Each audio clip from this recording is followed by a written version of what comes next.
浩哥，妈是不是不喜欢这个孩子？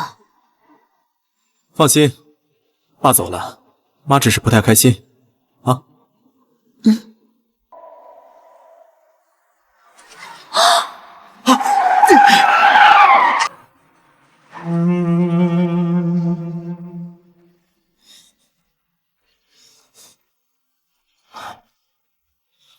瑶瑶，你怎么样？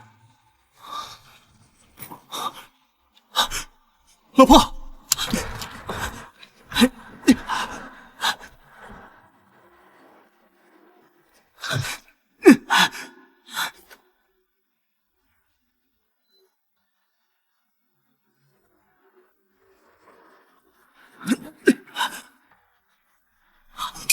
妈，是你撞的我们，是不会让这个畜生出生的。妈，你疯了！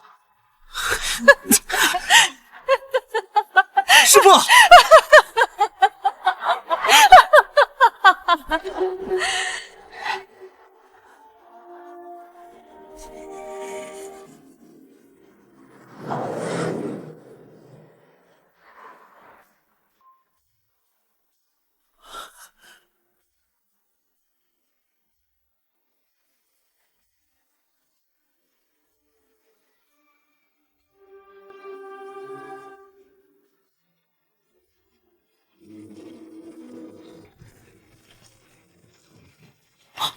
病人情况危急，需要立马献血。他是罕见的 P 型血，需要立即找到 P 型血进行献血。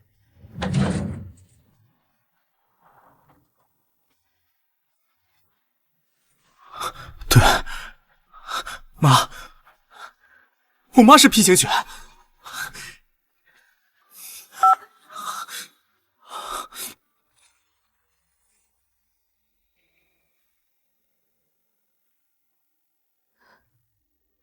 夫人，是少爷的电话。立刻挂掉。是。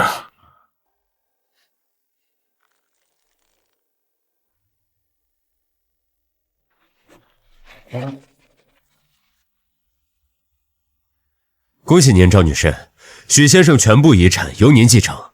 不行，我不同意。妈，你凭什么一分钱都不给我们留？我们可是你的儿子儿媳啊！你别得意，我一定会告你，拿回我们应得的那一份。哎，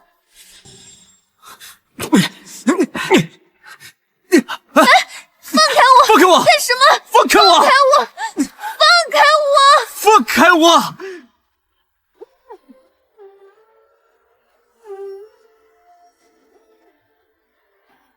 各位观众朋友，大家好，欢迎来到黄金调解。都说豪门恩怨多，一场遗产官司打了5年，亲儿子硬是一分钱没拿到，究竟是怎么回事呢？现在我们请到我们的当事人林瑶小姐。我要控诉我的婆婆赵秀英。5年前，是她想让我和我的孩子一尸两命。5年前，是她想让我和我的孩子一尸两命。妈，是你做了我们。疯了，这会让这个畜生出生的。妈，你疯了！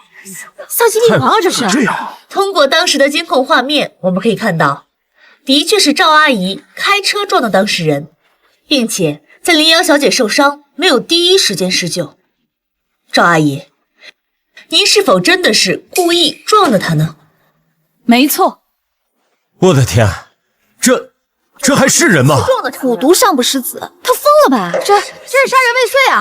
快报警抓他！赵秀英，我女儿为你们许家生儿育女，你竟然这样对她，你简直就是个十恶不赦的禽兽啊！可怜啊！女儿嫁到这种人家，真是倒了8辈子霉。赵阿姨，那是您的儿媳和孙子，您怎么忍心的呢？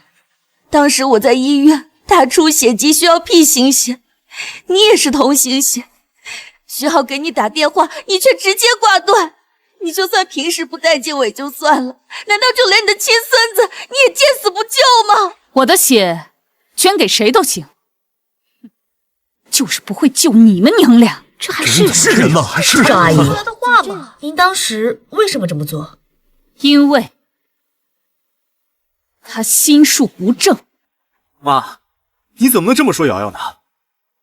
瑶瑶当初大学刚毕业就跟了我，当时她不知道我们家里有钱，她半工半学，跟我吃了很多苦。后来她怀孕大出血，差点就死了。活该！你们都听到了吧？这些年，我林瑶在许家忍辱负重，赵秀英就是这么对我的。我知道我出身卑微，配不上许浩，可是赵秀英，你未免也太过分了吧？赵秀英，我女儿在你们家受了多少委屈，你到底还有没有良心？当年要不是有个好心人，萱萱早就死了。我本来以为我们母子可以在许家安稳的过日子，可是就在遗产官司败诉的第2天，赵秀英就把我们赶出了家门。妈，打死不哭！明天就从我家滚出去！妈，萱萱才这么小，多待1天，我都觉得恶心。按照判决，我有权把你们赶出我的家。况且，你们现在不是没有冻死吗？少在这里给我装可怜！萱萱这孩子命苦，从小跟着我，受了不少罪，还刚刚查出了先天性心脏病。赵秀英，你要是还有点良心，就救救你的亲孙子吧！妈，手术只要500万，我知道这500万对您来说只是9牛1毛，求求你救救萱萱吧！许浩，你这是在逼我吗？妈，我知道你讨厌瑶瑶，但是孩子是无辜的，你要是不救，我就跪死在这儿。赵阿姨，毕竟是一家人，血浓于水，您不能见死不救啊！一家人，他也配？财产是我丈夫留给我的遗嘱，家产只属于我一个人。至于你们，1分钱都别想拿到。这老太太是魔鬼投胎吧？连自己的亲孙子都不放过。你看她那副样子，绝对心里有鬼。正常奶奶哪会这样？赵阿姨，您看这样行不行？咱们先不提以前的恩怨，眼下最要紧的是孩子的命。您能不能先拿出一部分钱出来？孩子毕竟才5岁，他的人生还没开始呢。就算我死，我也不会拿1毛钱。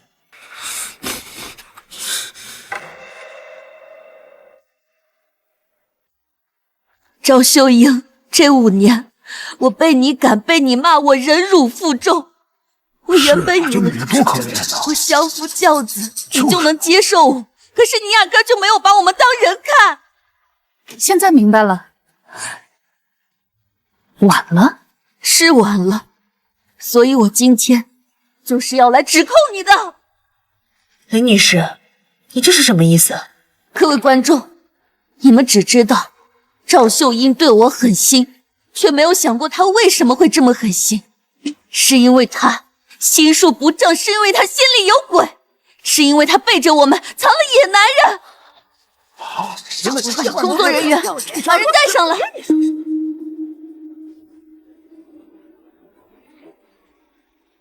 哎呀，这一家人呢？婆婆，这个男人你应该很熟悉吧？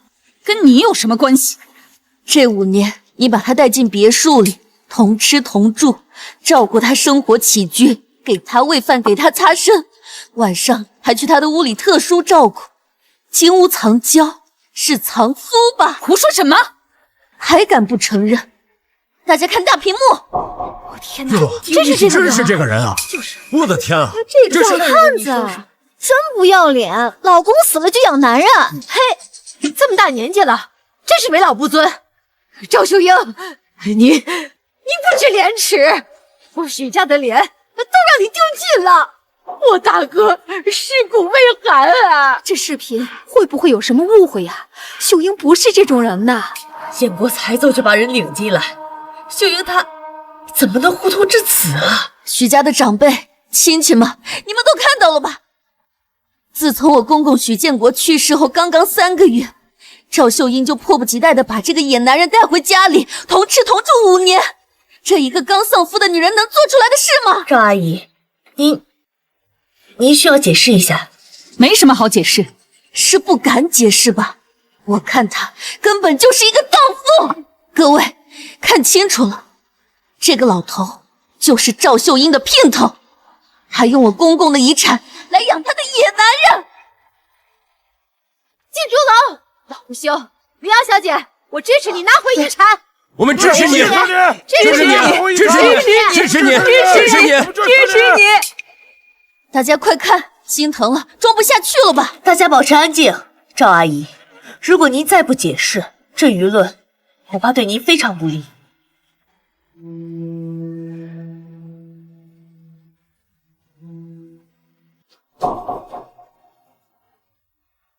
没错，我把他接到家里，就是为了养他一辈子。花奶奶，你是个冷血的恶魔，坏人，你去死！小畜生，你敢诅咒我？妈，他还只是个孩子，你怎么能这样？小英，你还有没有点人性？疯子，变态！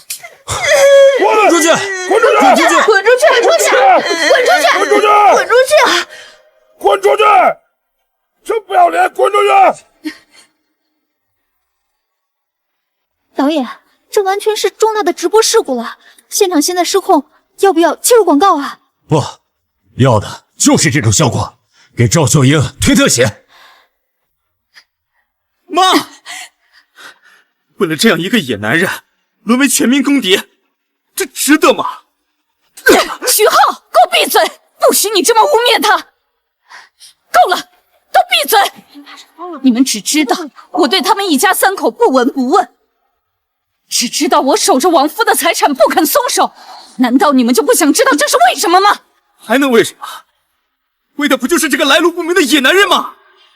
为了这个野男人，连自己的亲儿子、亲生儿子都可以不闻不问。赵秀英，建国的钱是许家的钱，浩儿是建国的唯一继承人，继承也该由浩儿来继承。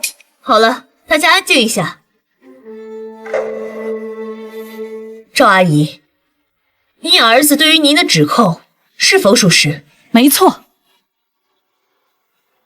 我确实不会给他们1分钱，而且我还会把我的财产全部留给他。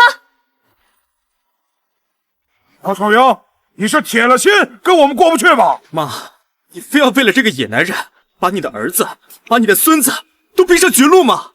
绝路？这不是你们自己走的死路吗？你们2个能够沦落至此，也全是你们自找的。好，赵秀英，既然你这样说，那今天就当着全国父老乡亲的面，你给我一句准话，你是要用我死去公公的遗产养着你这个野男人，还是要救你亲孙子的命？妈，你快说句话呀！难道这个钱和这个老头子真的比学学的命都重要吗？这5年来，只有他是真心的，只有他不会算计我。而你们呢？您觉得我会算计你？妈，你太让我寒心了。从今天开始，学学就没你这个奶奶。从今以后，你就带着钱和这个野男人过去吧。寒心？真正该寒心的是谁？你很快就会知道。至于这个孩子的命，林瑶，你确定他的命值得我赵秀英花1分钱救吗？赵阿姨，孩子是无辜的。林瑶，你敢不敢对天发誓，这个孩子他真的是许浩的亲生儿子吗？赵秀英，你为了不拿钱，竟然连这种话都说得出口。浩哥，你听听。妈，你太过分了，怎么能这么说瑶瑶和轩轩呢？我和许浩真心相爱，轩轩当然是浩哥的孩子。倒是你，赵秀英，想方设法的不拿钱，我看你是有更大的事瞒着我们吧。大家看，第1份是赵秀英以公司名义向地下钱庄借款的合同，第2份是专业的诊断报告，证明赵秀英有钟情妄想症，在丧夫之后将情感寄托于陌生老人的身上。怪不得赵秀英这么恶毒，原来是有病啊！还真是无所不用其极呀！我告诉你们，你们1分钱也别想拿到！妈，够了！今天，你要么签了这份自愿赠与合同，把轩轩的手术费给付了，要么咱们法院见，让全国人民都知道你是怎么害死自己的亲孙子的，也是怎么把自己的儿子，把整个许家踩在自己脚底下的。说得好，说得好，说得好，说得好，说得好！叔叔阿姨、爷爷奶奶，轩轩好疼，求你们这孩子真的太可怜了。救救孩子！赵秀英，你这个恶婆婆，拿出钱来去救孩子！对，拿出钱来，拿钱，拿钱，拿钱，拿钱！好，你们想要一个真相，想要一个公道，那今天我就给你们一个真正的公道。不过，这个公道不是你们在座各位，尤其是你们能够承受得住的。老头子没了，居然1分钱没给我们。哼，急什么？只要一场意外，一场足够合理的交通事故，到时候钱不都是我们的？这样不太好吧？怕什么？怂货，要撞就撞得狠一点，最好让他当场。怎么回事啊？怎么会这样啊？我的天啊！是儿媳妇要杀婆婆！刚才还装可怜，原来最毒的是这对夫妻。等等，她婆婆不也是开车撞他俩吗？这不是狗咬狗吗？特写，给赵秀英和许浩夫妻特写。假的，这视频是假的，是 AI 合成的。赵秀英，你为了洗白自己，竟然连这种方式都做得出来。对，现在 AI 换脸技术这么发达，这视频就是伪造的。妈，你就这么狠心，让我们2个身败名裂吗 AI 死到临头还嘴硬，来人，把鉴定专家请上来。根据袁书记分析和音频对比，视频监控属实，未经任何更改。不可能，一定是你买通了专家。就算视频是真的，那我们只是抱怨2句，说几句气话罢了。而我的母亲是真的撞了我们。我的老婆当时怀孕8个月，我孩子当时差点就死了。他这就是谋杀未遂。是啊，我们只是抱怨了几句，可他这是下了死手啊。好像也有道理，动手和密谋是2回事儿。再怎么说，婆婆撞孕妇这是事实啊，这没法洗啊。赵秀英，你拿出这个视频，早就计划好了吧？赵秀英，这视频你藏了5年，就为了今天造谣自己的儿子。老婆婆别想洗白，把钱拿出来，救救孙子，把钱吐出来，把钱吐吐出来，吐出来，没错，吐出来。那天晚上，确实是我开车撞上去的。那是因为我不可能看着一个流淌着肮脏血液的野种，挺着我们许家清清白白的名声出生在这个世界上。他根本就不是我们许家的孩子。老许，他说他不是许家的种，不是许家的，不是亲生的，真的假的？你血口喷人！赵秀英，我没想到你竟然能说出这种丧尽天良的话。我知道，虽然我出身卑微，但是我的尊严就该这样被你践踏吗？你说轩轩不是浩哥的儿子，你有什么证据？就凭你一张嘴！妈，你说这话就太过分了。要证据是吧？好啊。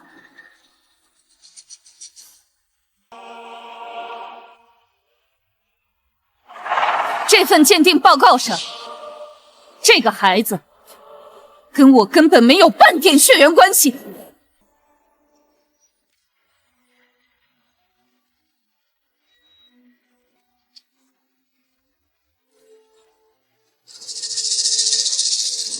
这个报告出自正规鉴定机构，结论明确。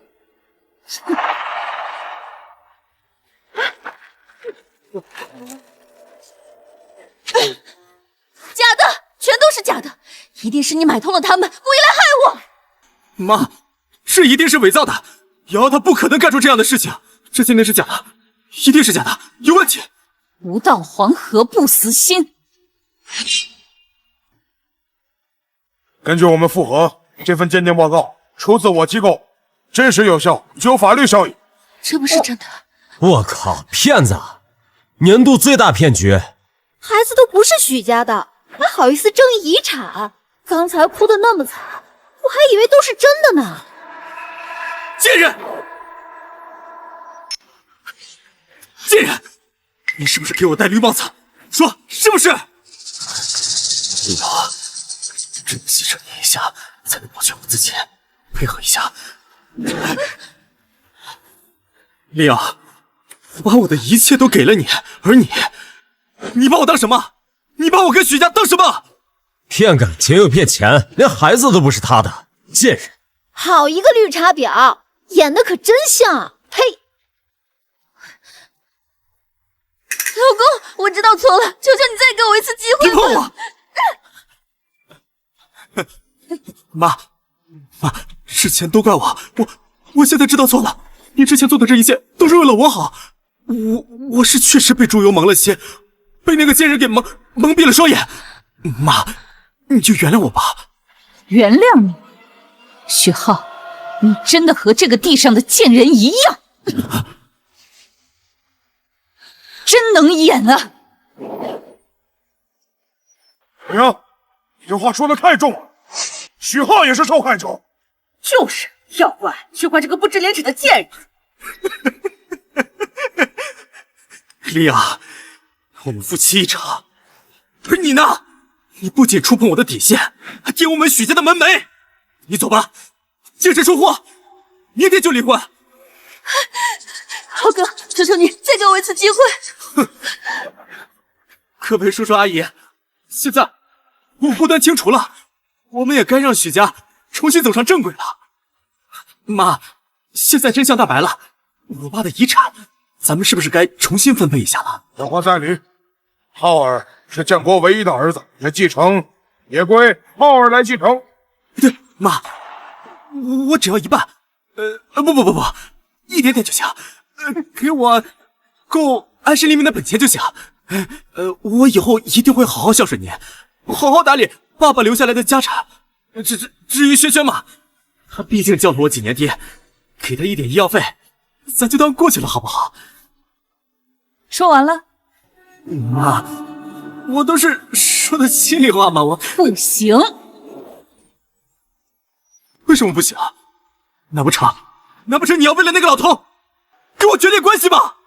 我的钱，我想给谁就给谁。张小英，你太固执了！你再这样，我罢免你董事会的一票权。是啊，我们家的钱从不给外人。没错，你这样就别怪我们到时候不客气。别着急啊，各位许家的长辈们，我之所以不愿意分配财产，是因为我还有事情没有处理完。没解决完？这祸端都清除了，还有什么没解决完？当然没完。难道你们就不想知道那个奸夫是谁？你就不想知道是谁给你戴了绿帽子吗？妈，现在都这个时候了，还管那个奸夫干什么？你给别人白养了5年的儿子，你就不好奇？许浩，你是心虚了吗？你不敢查，我帮你查。贱人，说那个奸夫到底是谁？我不知道你在说什么。说不说？妈，别打了，别闹了，好不好？就算你打死我，我也不会说的。打得好，这种女人就该打，不见棺材不落泪。接着问，非得把那姘头揪出来不可。但打人也不对吧？这可是在录节目呀！赵阿姨，冷静一点，这种事情是暴力不能解决的。我再问你最后一遍，那个奸夫到底是谁？妈，你别打了，你现在知道又有什么用呢？当然有用，因为那个奸夫现在就在我们现场。那个奸夫就在现场。啊，在现场？谁啊？真的假的？在现场。我的天啊！许浩，你可真是个孬种，连给你戴了绿帽子，让你当了5年活王八的男人是谁，你都不敢查。你凭什么继承许家的财产？是谁？是谁给我戴了绿帽？给老子站出来！是你是不是？不是我，我都不认识他。那就是你，你一看就不像好人。我？你有病吧？滚蛋！那就是你。是啥？你看我长得像奸夫吗？够了，还不嫌谁家丢人吗？就是，奸夫怎么可能承认自己是奸夫？妈，咱不找了好吗？赵秀英，你也太欺人太甚了！你非要逼死我们母子俩才甘心吗？林瑶，你以为我真的不知道吗？从你6年前处心积虑踏进我家的大门开始，我就恨不得剥你的皮，抽你的筋。你说什么？我儿子许浩，他心善，他救了你一命，可你呢，用你的虚情假意，蛇蝎心肠，背叛他，算计他，掏空他。怎么可能？你怎么会知道？许浩，你说，明明知道他的奸夫是谁，你为什么要帮他隐瞒？你为什么不敢说？啊？什么？徐浩知道奸夫是谁？那他怎么不说啊？徐浩知道又不敢说，这也太蹊跷了吧？难不成奸夫是建国？嘿，你胡说什么？我老公一辈子光明磊落，他不可能做这些事的。赵阿姨，如果说您手里掌握着关键信息，那请您就不要绕弯子了。你们不是一直都好奇这个奸夫是谁吗？其实，答案就在你们眼前。你们仔细看看这个孩子，他像谁？这轮廓，这眉眼，这不就是徐浩小时候吗？赵秀英，你到底在故弄玄虚什么？孩子像爹不是天经地义吗？没错，林瑶的奸夫就是他。什么？奸夫是许浩？自己搞自己老婆，这什么逻辑？赵秀英疯了吧？这老太太得神经病了吧？快带她去医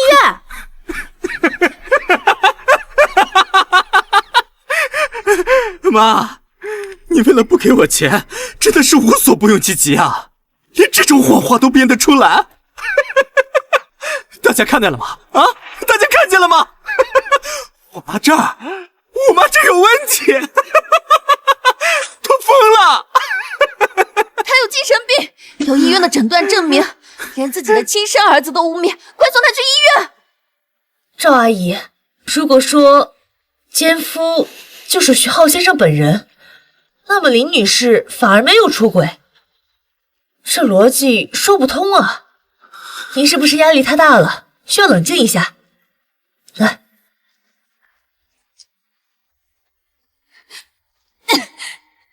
该送医院的人不是我。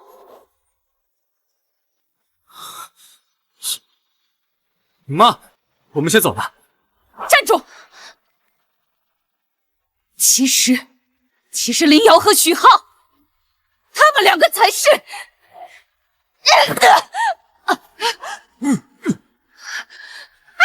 打人了！这两人放人，这是怎么打人呢？怎么打人啊？打人打人了！有，气焰也太嚣张了！你疯了！等等，不对，秀英刚才话没说完呢。把赵女士送医院！别弄了，就是啊出人命了！她不能再受刺激了。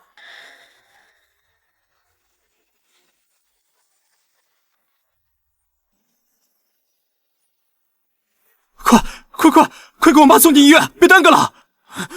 别动，等救护车，乱动更危险。不用吵了，没事。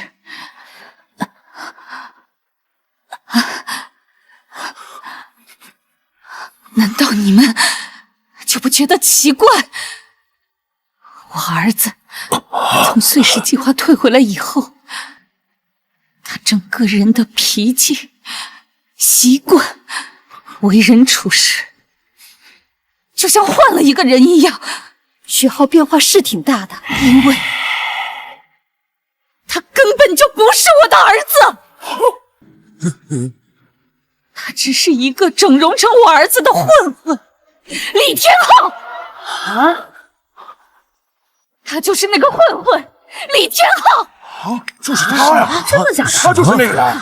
真的假的？不过就是整容，他们家的遗产吧？不像啊！太可现怕了！在整容技术这么好吗？真是太可怕了！就是这个疯婆子乱说的。啊，我不是你儿子是谁啊？我整容，你有见过整容能整得一模一样的吗？是不是真是老太太说刺激了，成大糊涂了？整容成一个人生活了好几年，这也太玄乎了。就是啊，这么一说，浩儿6年前碎石计划结束以后，人是稳重了些，但是好像变了一个人。细看他的眉眼轮廓是像，但神态总觉得哪里不对呀。碎石计划是国家保密项目，时间长达2年，接触的都是国家顶级机密，压力巨大。我这2年性格变了一点，有什么问题吗？赵秀英，你为了独占家产，连自己的亲生儿子都能污蔑，各位长辈，你们可要为我们做主啊！是啊，污蔑，假的真不了，真的假不了。6年前，我的儿子在碎石计划执行一个重大实验的时候发生意外，被泄漏的高温等离子烫伤了后背，后背留下了一道疤。你口口声声说你就是我儿子许浩，你敢不敢现在就脱下衣服，让大家看看你的后背？许先生，如果您真的是许浩，那这个就是最有力的证明方式，请您配合。是真是假，脱了衣服就知道了。对，让大家伙看看。对，就是啊，让大家伙看看。对，让大家伙看看。我看看，脱衣服，快脱！大家看看，脱衣服，快脱衣服，快！妈，既然你这么逼我，行，我现在就脱给你们看。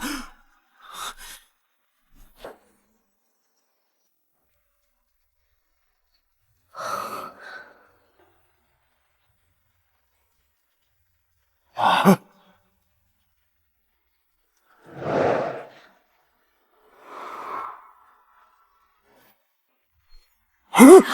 这不是就是有疤吗？快看，有疤，真的有疤！我的天哪，看来他就是许浩呀！这还能有假？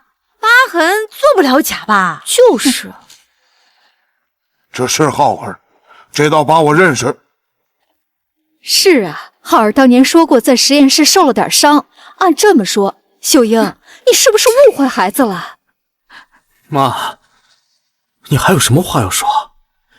这道疤是你当年亲手为我涂的药，你当时还流着泪，难道你都忘了吗？按这个纹，颜色、形状都要一模一样，快！就非得纹这个吗？多疼啊！不想露馅就闭嘴，快点！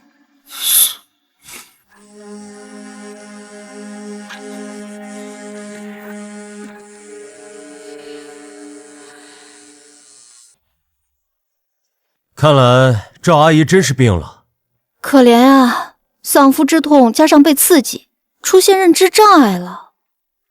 妈，我知道爸走了，你一直很难过，我也知道你怀疑林瑶生我的气，但我真的是你的儿子，这道疤就是证明。这些年，我每次摸到这道疤，我就想起你当年给我上药的时候，给我流的泪，想起你对我的好。妈，咱不闹了啊，咱回家。这孩子是真孝顺啊！原以为这是个调剂节目，没想到这么感人。对啊，你不是的，你不是的，你的这道疤是假的。妈，你说这道疤是假的？这道疤跟了我6年，怎么可能是假的？我儿子许浩的疤，是在执行碎石计划最重要的任务时，被高温烈火灼伤的。你身上的那道疤，虽然很真，但是太标准了。什么意思？我儿子受伤整整昏迷了3天，醒来的时候伤口已经增生，而你的太平整，太光滑，看着像是纹上去的。你口口声声说你是我的儿子，那我问你，8年前碎石计划进行最后的封闭训练的时候，我最后一次送你，我给了你什么东西？妈，你给了我一个护身符，那是你在庙里求的。你说希望我能够平安回来。没错，那枚平安符里，除了我在寺庙求的平安经，还有一张我手写的纸条。那纸条上的内容，你还记得吗？妈，这个过去太久了，我忘记了。记不清了。好，就算纸条上的字你都不记得了，那我再问你，那枚平安符呢？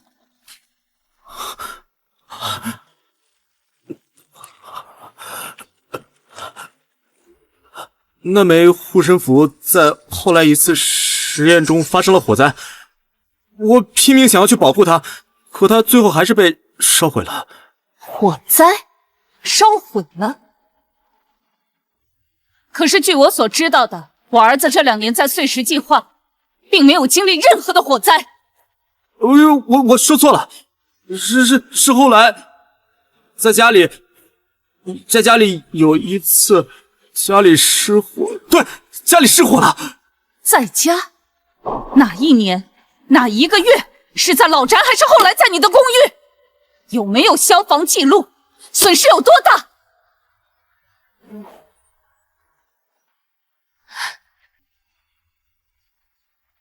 你来说说看，那张字条里都写了什么内容？你不准说！你给我闭嘴！你有什么资格在这里说话？你个老东西，给我滚下去！快说！纸条上写着：“浩儿平安，母心安。”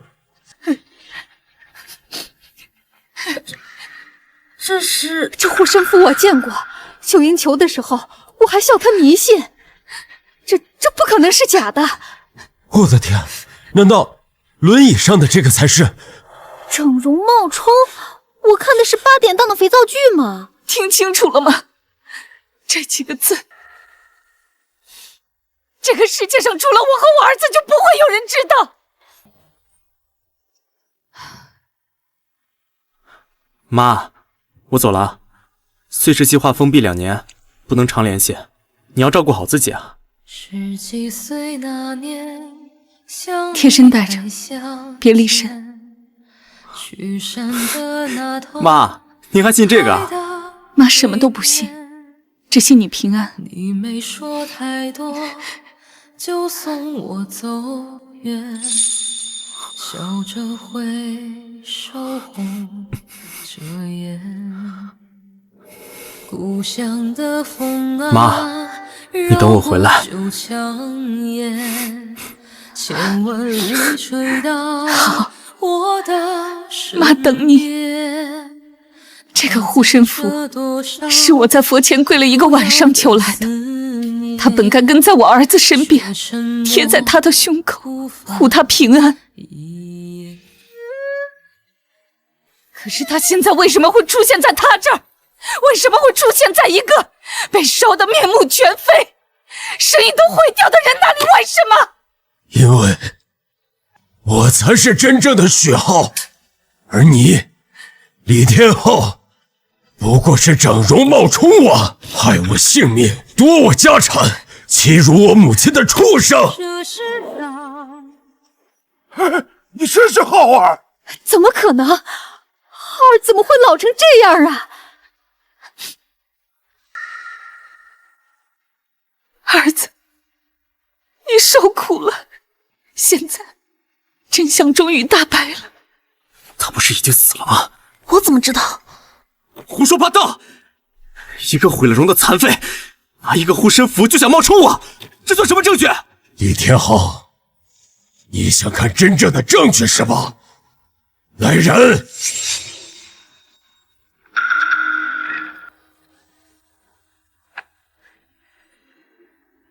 徐公，好久不见，没想到再见到您是这样的场景。徐老师，我们一直在等您归队。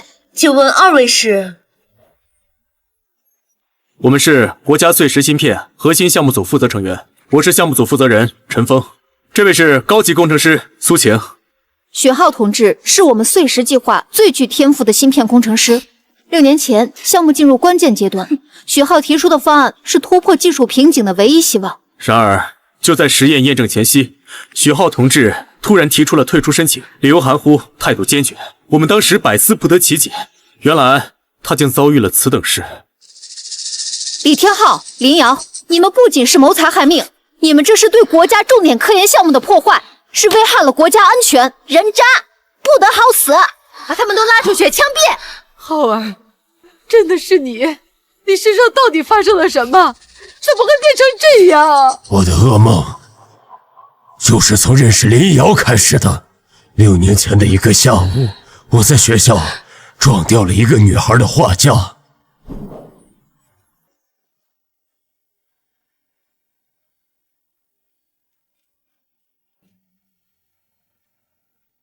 10点钟方向，灰色衬衫。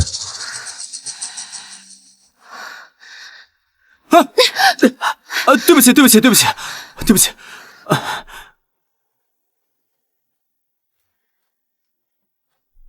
对不起，真的对不起。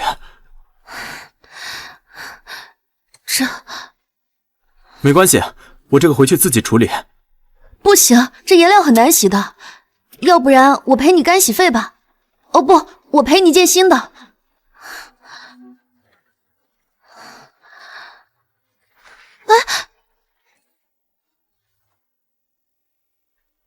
可是我只有83块钱了，剩下的钱我分期给你行吗？我叫林瑶，是大3美院的学生。这是我的学生证。真的不用了，而且你也不是故意的。不行，我妈从小就告诉我，弄坏别人的东西一定要赔。哎，要不然这样，我给你画一幅肖像吧。我画的画在我们系可是第1名，在画廊能卖500块呢，就当赔你的干洗费，你看行吗？行吧，不过这不算赔偿，咱们就当交个朋友。我叫许浩。好，那我们就在这附近吧。好，走走。许先生平时工作很忙吧？我在做芯片研发项目，我前段时间刚结束一段长期任务，现在正好休假，就出来逛逛。芯片听起来好厉害的样子。是像新闻里说的那样卡脖子的项目吗？算是其中的一个领域吧。我们团队主攻的是异构集成架构的突破。虽然听不懂，但是感觉好厉害。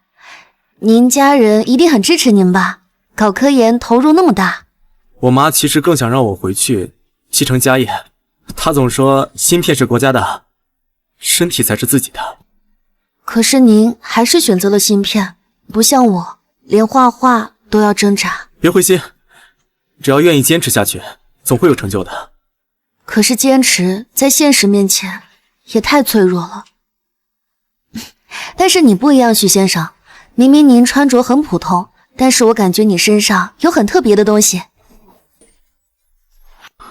什么？就感觉你身上很有力量，好像什么都不怕。其实没那么顺利，我的母亲前段时间甚至停用过我的信用卡，逼我回家。那您怎么办？项目津贴虽然不多，但够生活。其实我爸私底下还是很支持我的，他说许家已经出了很多商人，但缺一个国之栋梁。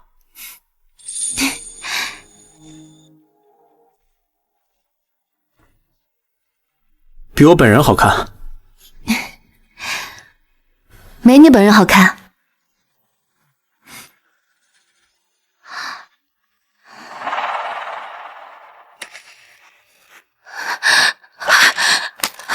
林瑶，对不起，许先生，这幅画我画不下去了。医院刚打来电话，说我爸得了尿毒症，要20万换肾，现在拿不出钱，人就要没了。我借遍了所有人，亲戚不理我，同学也没有人借我，我光靠画画，画10年也凑不够20万。账户给我。有人要钱，账户给我，我转过去。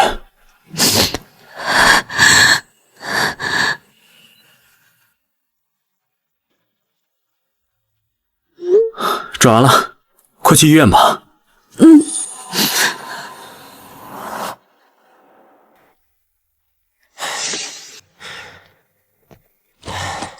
20万，3分钟到账，那傻逼连欠条都没让你写。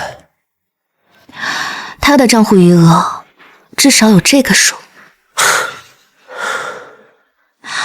今天见他的时候，心跳得很快。怎么，心动了？心动？我只对钱心动。别玩脱了，瑶瑶，你是我的。你放心，当然不会。许浩一定很有钱，这大哥我要定了。接下来就让他尝尝英雄救美的味道。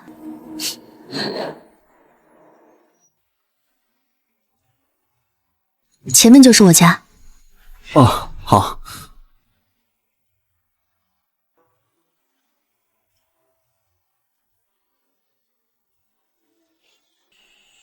谢谢你送我回来，还陪我整理画室到这么晚。你一个人住，要注意安全。我看这周围治安不是特别好。便宜嘛，等我爸爸做完手术，我就再换一个。哟，林大小姐，终于回来了。你们怎么找到这里的？你爸欠钱，说好上个月还，今天再不还，我俩可要去医院看望你爸了。我爸爸还在手术，求你们再宽限几天吧。宽限？我们兄弟不用吃饭吗？哼，这你凯子啊，哥们儿，你老丈人欠我们钱，你说这事儿怎么办吧？多少钱？50万。许先生，你快走，你别管。账号发我。哼。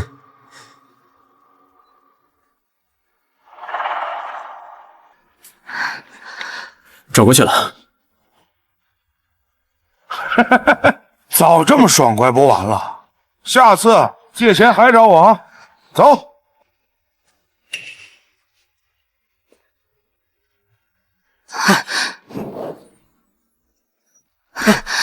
没事了，没事了啊！钱能解决的问题都不叫问题啊！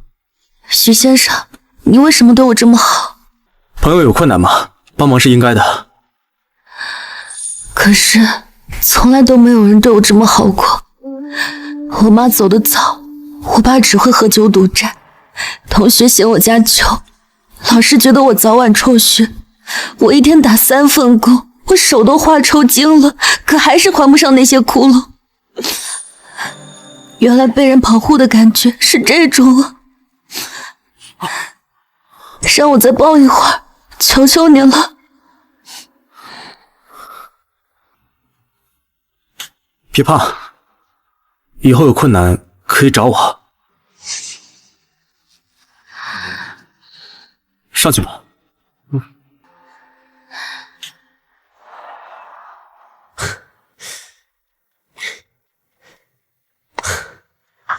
50万，整整50万，这才2个月，那傻小子真他妈是座金矿。等他再给你打点钱，我们就换个大房子。瑶瑶，你这肚子怀的可真是时候。你觉得这样一笔一笔要，什么时候才能掏空许家？你觉得这样一笔一笔要，什么时候才能掏空许家？慢慢来嘛，细水长流。要留到什么时候？留到他发现孩子不是他的，等他终于清醒过来吗？我要的可不止这些，是整个许氏集团。你疯了？那可是他爸妈的财产。许浩、李天浩，你们身高几乎一样，骨架也像。要是这张脸也变成许浩的脸，瑶瑶，许浩他对你其实挺好的。李天浩从我们骗他第一笔钱开始，就已经没有回头路了。可是他现在对我好，是因为他傻。等他反应过来了，第一个送我们去坐牢。可是什么？想想你妈，想想孩子，难道你让我们未出世的孩子要和我们一样生活在底层吗？干！怎么干？记住，从今晚开始，你就是许浩。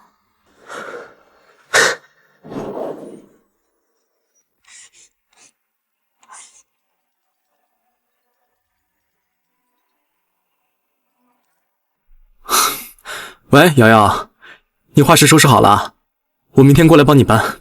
浩哥，你现在能来一趟吗？我在新租的画室这儿呢。怎么了？慢慢说。这太偏了，我刚才听到下面有人好像在敲我门，我不敢下去看。地址发我，我马上过去。你找个地方躲好，别出声。好，浩哥，我现在好害怕。我现在40分钟内就到，你赶紧找个地方躲好。好，你快点。好，等我。浩儿，这么晚你要去哪儿啊？妈，我去接个朋友。这么晚啊？你路上要注意安全。别担心，我很快就回来。走了。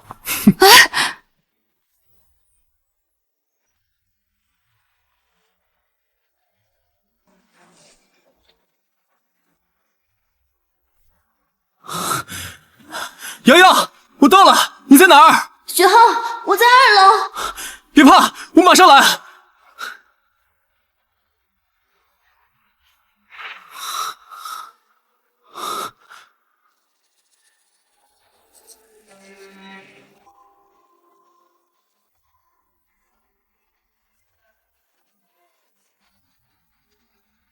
许浩，瑶瑶，你没事啊？这里太危险了。许浩，你是我见过最好的人。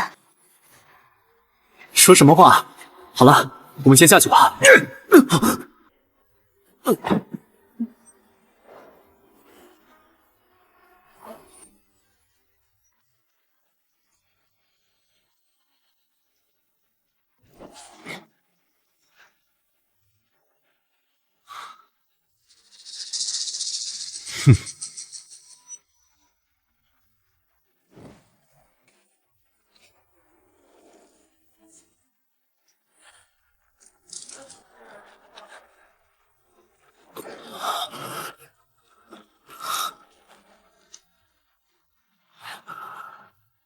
瑶瑶，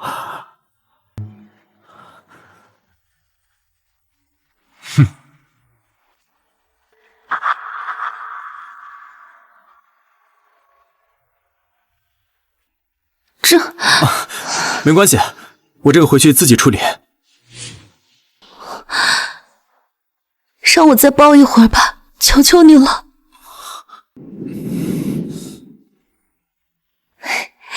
浩哥，我怀孕了。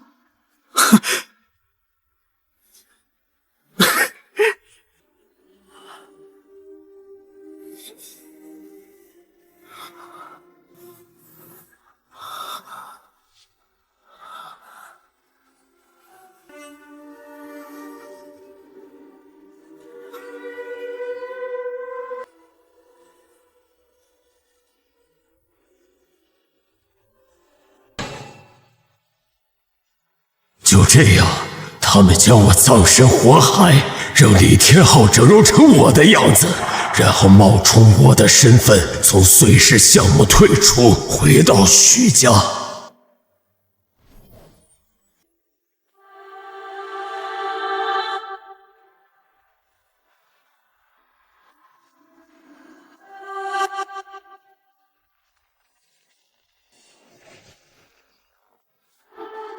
污蔑！是赵秀英买通人做的局，什么计划？我怎么没听说过？听没听过？你妈怎么认得你吧？有请李桂花女士上台。又来一个！天昊，真的是你呀！天昊，真的是你！你谁啊？别碰我！你认错人了，我不认识你。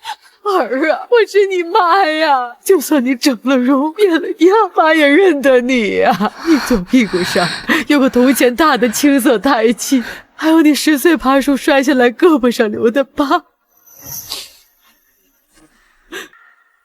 你看，妈不会认错的。竟然真的有疤？这竟然是真的！阿姨，您确定他就是您的儿子李天昊？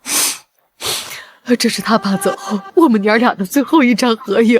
真的假的？快看看，领导，您看看，真的好像，真像，这简直就是一看就是刻出来的呀！骗子，畜生！我许家差点毁在你手里。不是的，不是的，不是的！沙发可以伪造，照片也可以 P， 都是假的。赵秀英到底给了你多少钱来害我？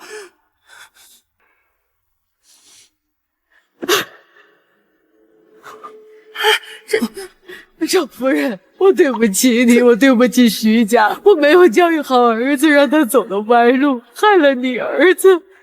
我给您磕头，我给您磕头。阿姨，您先起来，这件事情您也是受害者。李天昊，这事儿还没完，有请朴成敏医生。各位好，我是韩国维纳斯整形医院的院长朴成敏。大约6年前，李天昊先生和林瑶女士找到我院，要求进行一场非常特殊的整容手术。不可能！你们怎么找到他的？朴医生，您为什么把这些资料拿出来呢？我院一直遵守法律和伦理，利用医疗技术非法犯罪，就是对医学的亵渎。关于我院技术被非法利用，对许浩先生造成了巨大的伤害，我深感抱歉。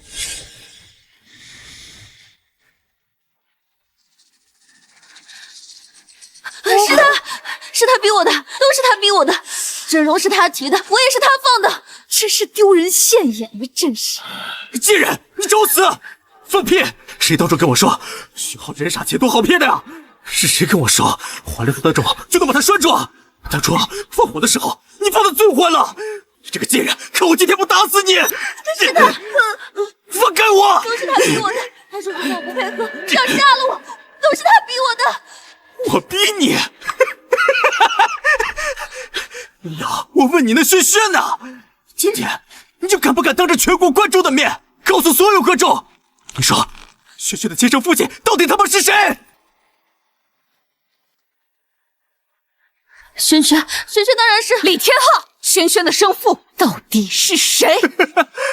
远在天边，近在咫尺啊！李瑶，那一位在台下看你表演很久了吧？张强，他妈戏看够了吧？老实点，别动！赵先生，你他就是轩轩的亲生父亲，林瑶以前的姘头。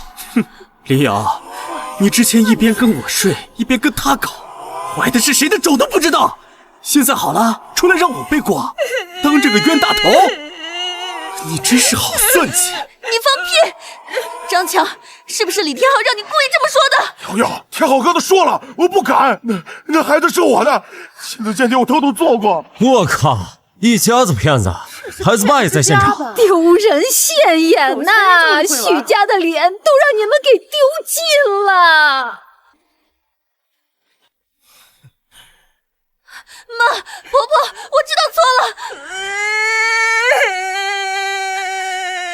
妈，你看在我教了你这么多年妈的份上，你就饶了我吧，妈！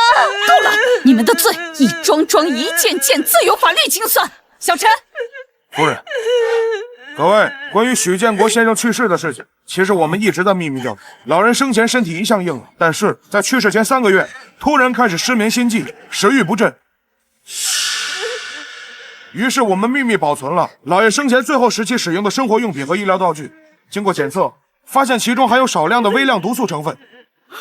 怎么会这样？建国是被害死的。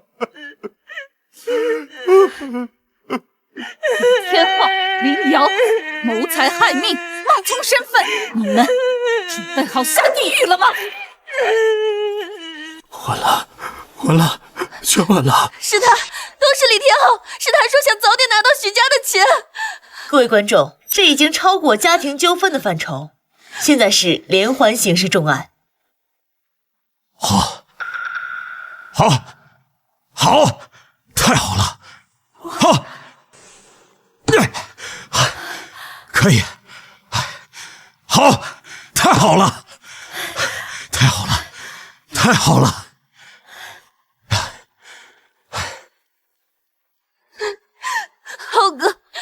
浩哥，你看看我，你不是最爱我吗？我是你爱的林瑶，浩哥。林瑶，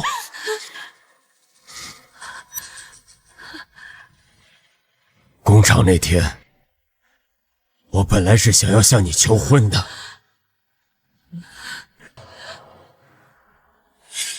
这么好的人，为什么要经历这些？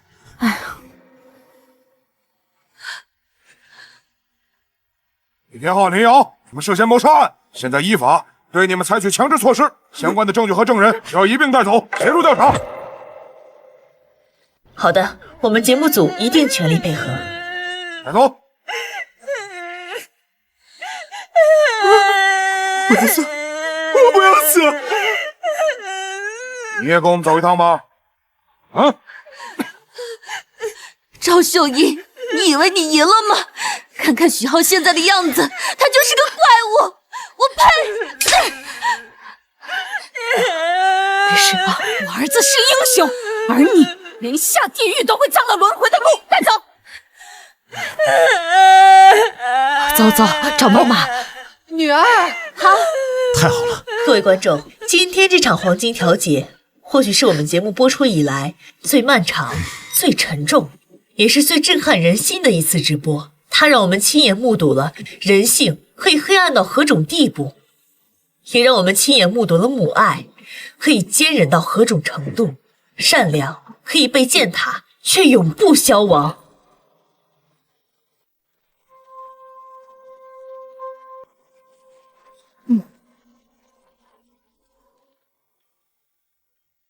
主持人，谢谢你，也谢谢现场以及电视机前的各位。这6年，我戴着恶婆婆的面具，只为等到今天。欺骗、伤害、背叛，或许会一时得逞，但永远遮不住真相的光。法律在，天道在，人心中的那杆秤也在。好，真好啊！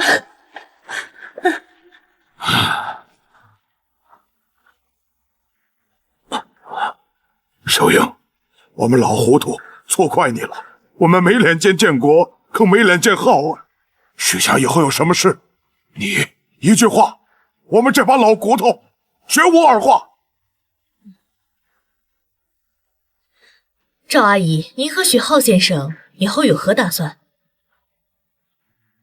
第一，我会动用所有的法律武器，让所有参与这件事的人得到严厉的惩罚。第二，碎石项目是国家的大事，如果浩儿身体允许，心也愿意，我支持他回去。好啊！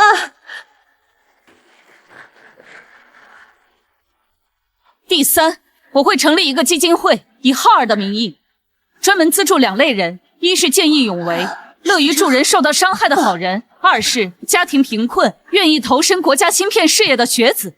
许家的钱应该花在这里。